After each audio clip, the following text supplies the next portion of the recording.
The last pen Meenakshi Amman temple ప్రవేశ ద్వారం మదురై ప్రభాత వేళ గాలి నెమ్మదిగా వీచుతోంది. పెరియసామి వయస్సు 60. ప్రతిరోజు ఉదయం 6 గంటలకు ఆలయం ముందు కూర్చుంటాడు. అతని ముందు చిన్న గుడ్డ, దానిపై పెన్లు, పెన్సిల్స్, రబ్బర్లు, కంపాసులు, ఒక చిన్న ఫుట్పాత్ షాప్. కానీ అమ్మకాలు మాత్రం చాలా తక్కువ. పెరియసామికి ఒక అలవాటు ఉంది. ఎవరైనా పెన్ ఉందా అని అడిగితే ముందుగా ఒక ప్రశ్న అడుగుతాడు. బాబూ, ఎగ్జామ్ కోసం వేస్తున్నావా? అవును తాతయ్య, ఇవాళ మ్యాథ్స్ పరీక్ష ఉంది, పెన్ మర్చిపోయాను. అంతే. వెంటనే మంచి పెన్ తీసి ఇస్తాడు. ఇది లక్కీ పెన్, వెళ్ళి 100 మార్కులు కొట్టు. ఎంత తాతయ్య? డబ్బు తరువాత. ముందు పరీక్ష రాసి వచ్చి నీ మార్కులు చెప్పు, అప్పుడే ఇవ్వు. పిల్లలు నవ్వుతూ వెళ్లిపోతారు, తిరిగి రావు.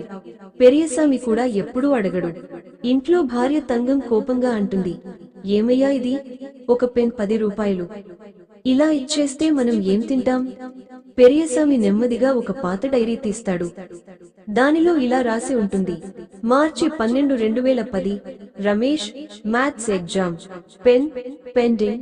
June 5, 2011 Sumathi Hindi exam, pen pending. September 18, 2013 Murugan 10వ పరీక్ష, పెన్ పెండింగ్.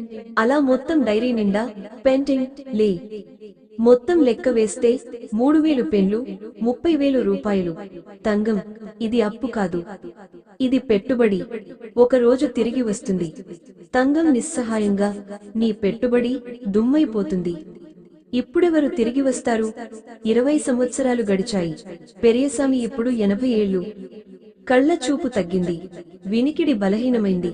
అయినా అదే ఆలయం ముందు, అదే గుడ్డ, అదే పెన్లు. కానీ ఇప్పుడు కొనేవాళ్లే లేరు. ఒకరోజు ఒక కారు ఆగింది. 35 ఏళ్ల యువకుడు దిగాడు, చేతిలో పూలగుచ్చం. అతను వచ్చి పెరియసామి కాళ్లకు పడిపోయాడు. తాతయ్య, నన్ను గుర్తుపట్టారా? బాబూ, నాకు కనిపించదు బాగా. 18 సంవత్సరాల క్రితం 10వ పరీక్ష రోజు నా పెన్ పాడైపోయింది.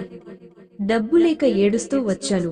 మీరు నాకు ఒక పెన్ ఇచ్చి 100 మార్కులు కొట్టు అన్నారు. పెరియసామి కళ్లలో జ్ఞాపకం మెరిపింది. నువ్వు? నేను మురుగన్ తాతయ్య. ఇప్పుడు పెన్ టెక్నాలజీస్ అనే సాఫ్ట్వేర్ కంపెనీ నాది. నా జీవితం మీ పెన్తో మొదలైంది. తంగం కంటతడి పెట్టింది. మురుగన్ ఒక కవర్ ఇచ్చాడు. ఆ రోజు మీకు 10 రూపాయలు ఇవ్వాల్సి ఉంది. ఇవాళ వడ్డీతో తిరిగి ఇస్తున్నాను. లోపల 10 లక్షల చెక్.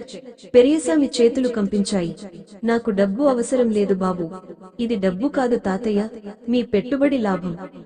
తరువాతి రోజు పేపర్లలో వార్త. ఫుట్పాత్ తాతయ్యకు 10 లక్షల గురుదక్షిణ ఇచ్చిన సాఫ్ట్వేర్ యజమాని.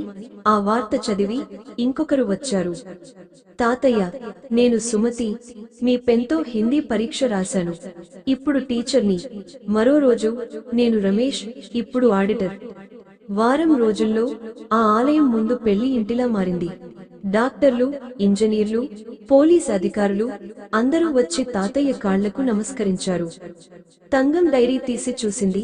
3000 ఎంట్రీలు, 30,000 రూపాయలు. కాని తిరిగి వచ్చినది 3 కోట్లు. పెరియసామి కన్నీళ్లతో అన్నాడు, తంగం, ఇది అప్పు కాదు అన్నాను కదా. విత్తనాలు వేశాను, ఇవాళ అడవిగా మారాయి. ఈ రోజు అదే ఆలయం ముందు ఒక పెద్ద షాప్ ఉంది. Periyasamy pen store. బోర్డుపై ఇలా రాసి ఉంది: పరీక్షకు వెళ్లే విద్యార్థులకు పెన్లు ఉచితం. మార్కులు చెప్పి తరువాత చెల్లించండి. కింద చిన్న లైన్: ఒక 10 రూపాయల పెన్ ఒక జీవితాన్ని మార్చగలదు. మరి ఈ షాప్ ఎవరు నడుపుతున్నారు తెలుసా? మురుగన్. వారంలో 2 రోజులు సూట్ తీసేసి అక్కడే కూర్చుంటాడు. పిల్లలకు పెన్ను ఇస్తూ చెబుతాడు, బాబూ, ఇది లక్కీ పెన్, వెళ్ళి 100 మార్కులు కొట్టు. నువ్వు ఇస్తున్నది ఒక పెన్ కాదు, ఒక ఆశ. ఒక రోజు ఆ ఆశ నీ ముందుకు వచ్చి నమస్కరిస్తుంది. ఆ రోజు నువ్వు గ్రహిస్తావు, నువ్వు పేదవాడు కాదు, నిజంగా ధనవంతుడివి.